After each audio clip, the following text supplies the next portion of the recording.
Tribunal dugaan korupsi dana desa Wonreli Maluku Barat Daya rugikan negara hampir 1 miliar rupiah.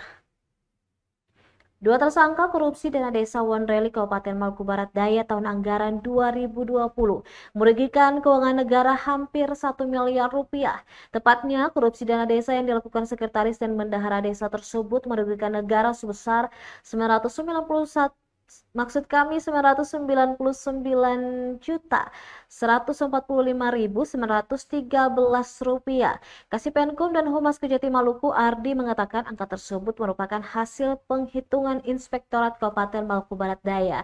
Dalam perkara ini RBZ alias Rudi sebagai Sekretaris Desa tahun 2017 hingga 2020 dan MP alias Made sebagai Bendahara Desa Wonreli tahun 2017 hingga 2020 telah ditetapkan sebagai tersangka. Kedua tersangka langsung diserahkan oleh pihak penyidik Satreskrim Polres Maluku Barat Daya kepada Tim Penuntut Umum Cabang Kejaksaan Maluku Barat Daya. Penahanan kedua tersangka ini berlangsung di kantor Kejaksaan Tinggi Maluku dan mereka langsung ditahan selama 20 hari terhitung sejak 15 November 2024 kemarin.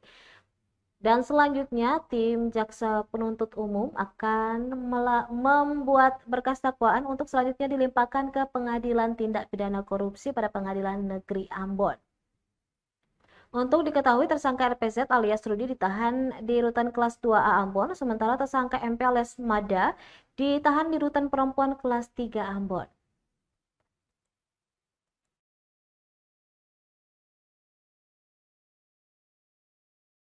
Download Tribun X sekarang, menghadirkan lokal menjadi Indonesia.